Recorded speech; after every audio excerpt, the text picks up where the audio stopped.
going on, everybody? Welcome back to the channel. For those of you who don't know, my name's Robbie LaFear. This is my second year on the Major League Fishing Pro Circuit. They renamed it to the Invitationals this year. But yeah, in this video, I just want to go over my first tournament of the year, which was on Lake Okeechobee in Florida. And I want to warn you guys. You think of Lake Okeechobee, you think of 6, 7, 8 pound bass. This video, you're not going to see that. I struggled in this tournament big time. I finished 145th place out of 150 guys. So I beat 5 dudes. And weighing in the second day, I thought I wasn't going to beat anybody. I thought I was going to finish dead last. But yeah, it was a tough tournament for me, obviously, extremely tough.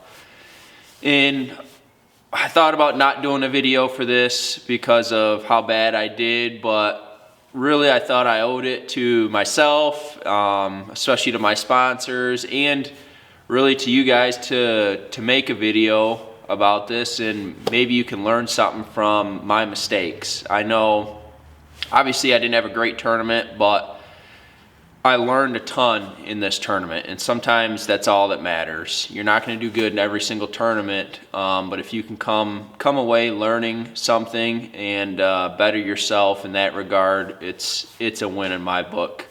Anyways, but yeah, the title of this video is going to be "Don't Make the Same Mistakes I Did," and hopefully I can talk through this tournament with you guys. I've got some footage of the tournament.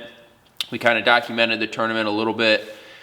And yeah, hopefully I can talk through this tournament with you guys, and you guys can learn something just like I did. So let's talk about my practice to start off. So practice wasn't horrible for me. We didn't have the greatest weather during practice. The first day it was blowing 15 to 20 miles an hour straight east. And if any of you guys have ever fished Lake Okeechobee, you know it's extremely big, extremely shallow. It's a big bowl, so the place gets extremely rough. And it was. The first day of practice, there was 3.5, 4 foot waves on the lake, so it made getting around a little bit difficult. But luckily, there's a rim canal on the lake, so you don't have to run the main lake to everywhere you want to go. But yeah, I just stayed, the first day of practice, I stayed on the south end of the lake and really struggled. I only had 1 bite the entire day, and it just, I don't know. I didn't really like all that I saw down there. There wasn't very much grass. The areas that had clean water were very small, and everyone was just fishing on top of each other. Which, hindsight 2020, looking back at the tournament, when you go to Lake Okeechobee, you just have to get used to fishing around a crowd. It just, unfortunately, it is what it is. I tried looking for places that didn't have a ton of people fishing them, try to find a place somewhat to myself, and it kind of bit me in the butt looking back at it, because I know, and I talked to a lot of guys that fished more of the community hole areas and the popular areas with a lot of people, and they still ended up catching them. So looking back at that, that's learning experience number 1. So day 2 of practice, the wind died down a little bit, but we had rain majority of the day. It was overcast, pouring down rain, which in Florida you want decently calm conditions and sun. Sun is a big deal in Florida to those fish, and we just didn't have it. So I didn't go south on day 2 of practice. I went up north, and with as bad as the conditions were, I was still getting bites, and a decent number of bites. I think I had 10 to 12 bites the second day of practice. I caught a few of them, but I shook a lot of them off just because I knew how the tournament was setting up. Bites weren't going to be that easy to get, at least so I thought. So I shook a lot of fish off, and I was actually starting to figure a few things out, kind of what those fish were setting up on, what to look for, and I was really looking forward to day 3 of practice. Day 3 of practice, we had great conditions.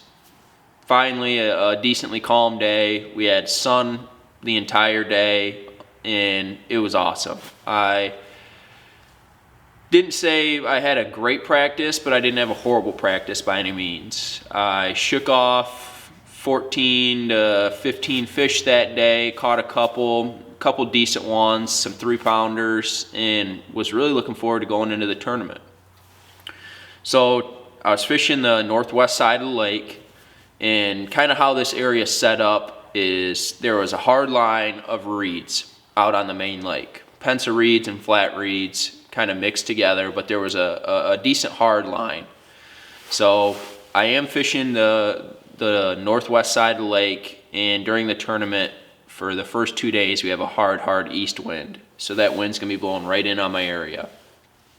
And I know dirty water is not what you want in Florida, so I was a little bit concerned about my area dirtying up a little bit with the hard winds crashing in on it for 2 days. But what that northwest side of the lake had a lot of, and the reason why I really liked that area was there was a lot of eelgrass and hydrilla, submergent grass, which the south side did not have, at least what I found. So I knew that the wind had the potential to dirty up that side of the lake, but I knew it was not as likely as if it was blowing on the south end of the lake with no grass. The submergent grass really cleans out the water very well. And throughout the tournament, my area never really got all that dirty, or dirty enough to where I thought I couldn't catch them. The dirty water was not why I did not have a good tournament. So fast forward to the tournament, I had a decent practice. I'm looking forward to getting out there and seeing, what that area's got. Like I said, I shook off a lot of fish, so I'm looking forward to getting out there and setting the hook.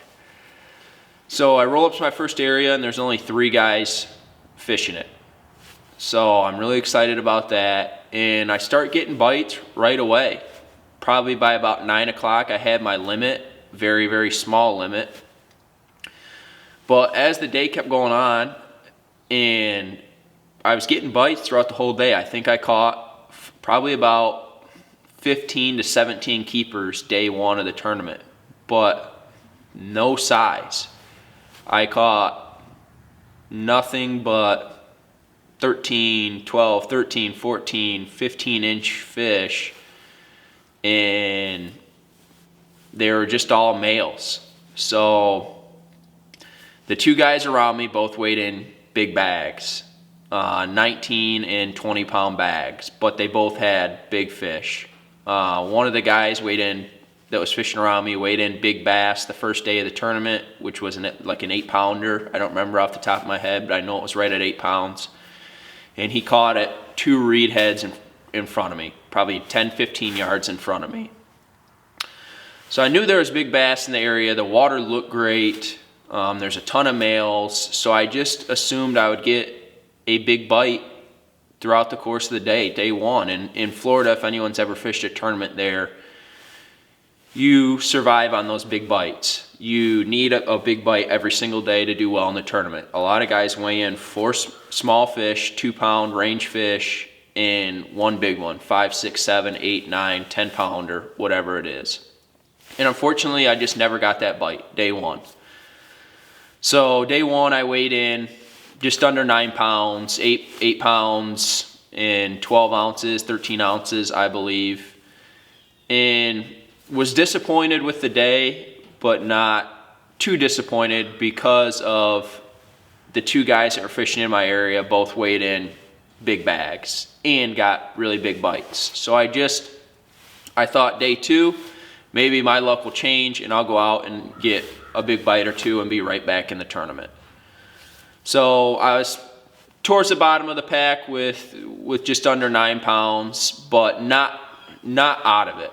If I went out and caught 18, 19, 20 pounds like the 2 other guys in my area did day 1, I'd be right there. Well, glad to see you, sir. We got 8 pounds and 10 ounces, 8-10 for Robbie LaFear. Thank you, man. Go ahead, microphone, go ahead, sir.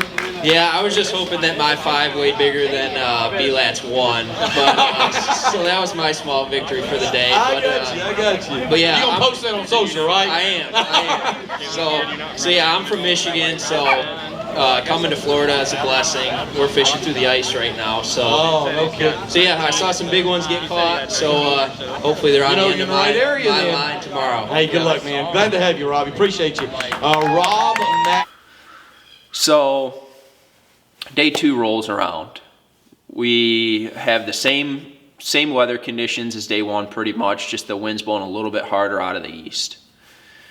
And here's where some of the mistakes, looking back in the tournament and looking to where some of those guys caught fish day 2 and talking to some of my buddies that were fishing somewhat around the area I was fishing. Here's the mistakes that I made that I didn't pick up on soon enough to adjust for day 2. So day 2, I knew I needed a big bag. So I ran to a little bit different area in the morning to try and catch a big fish or get a big bite, which I had 1 big bite there in practice. And it was a little bit off the wall place, and I ran there for the first hour, never got a bite. So I ran back to my area where I was catching them on the first day, which looking back on the first day, like I said, it wasn't really a issue getting bites, it was just the size. I caught, like I said, about 17 keepers day 1. But day 2, what I noticed a little right away is the water did get a little bit dirtier, which it's still pretty clean, not dirty enough to where you're not going to catch them, but the water warmed up. We had the off day, the day before the tournament, the day of the first day and the second day, extremely warm days with a southeast wind, so bringing in warm weather. So the water temperature did warm up, and that's something that my fish on day 2 completely moved. I was catching them flipping a Strike King 0, just a little stick worm. It's got that Elastec plastic in a 1/4 ounce weight. I was catching them on day 1 doing that, and day 2 I could not buy a single bite doing that. And the other 2 guys in my area I talked to them both at around noon. Just we were weaving in and out of each other, and they both had 0 fish. So all 3 of us in that area had not gotten a bite by about noon. So I knew something changed. I knew those fish obviously moved. So I went scrambling. I went to other areas that I thought looked good that I didn't get a bite. I went to areas that I had bites before and just couldn't get a bite. I went to some other community holes, and there's just a million guys fishing there, and I couldn't really get in where I wanted to, so it was a tough day too. But here's what ended up happening. So you had that hard line of reeds, and then I'm just inside the hard line on the isolated stuff. Isolated pencil reeds, isolated flat reeds. You had some hyacinth mixed in with the reeds. And well, here's what I think what happened is you had the hard line of reeds, and then you had the isolated stuff to where I was catching them. I think those fish in practice and in day 1 of the tournament were staging up on that isolated stuff. It was just a good in-between point. You had submergent grass mixed in with isolated reeds. You had hyacinths, just a good staging area for those fish. But each day that went by, the warmer and warmer it got, the further and further those fish moved back. And the other thing that went with that is you had a hard east wind blowing in on my area, and it stained the water each day a little bit further and further back. So those fish also followed the clean water.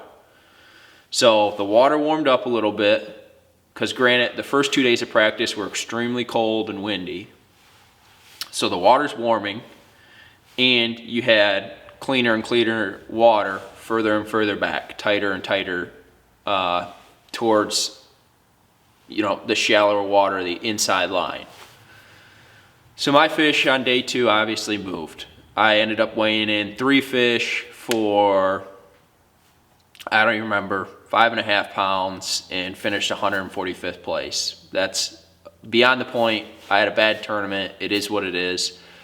But this is what I learned. My buddy Troy Stokes, who I'm staying with this year, got a few bites on the inside line on the shallow flat behind my isolated reeds in practice. They were small, 13, 14 inches.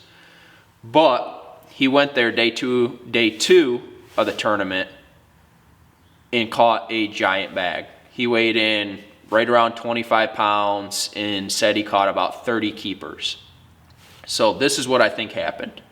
I think the water warmed up, the dirtier water pushed in a little bit, the cleaner water pushed back, and those fish moved back, went off of the stuff where I was catching them, and the 2 other guys in my area were catching them, and all those fish moved back on that shallow flat right in front of the inside hard line to where he was at. And that's something that it was my fault. I should have picked up on that sooner. I should have picked up on it really right away, but I didn't.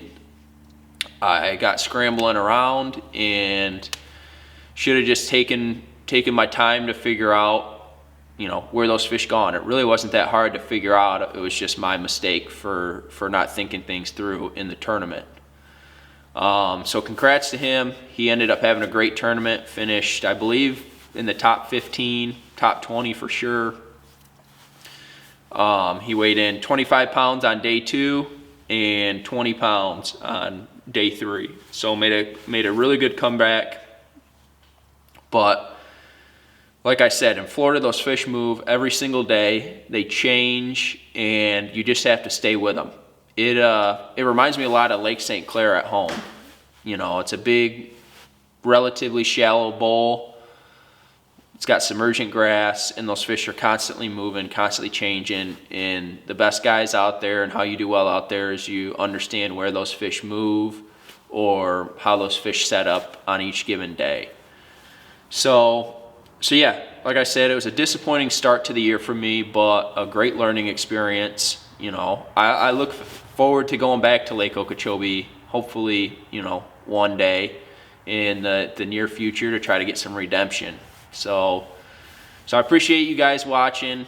If you'd like to like and subscribe on my channel, I'm going to try and do more recaps like this and document each tournament throughout the year. So yeah, we have Clarks Hill in a week and a half, 2 weeks, and I'm really hoping to have a solid tournament there and get my year straightened out. So I appreciate you watching. Thank you.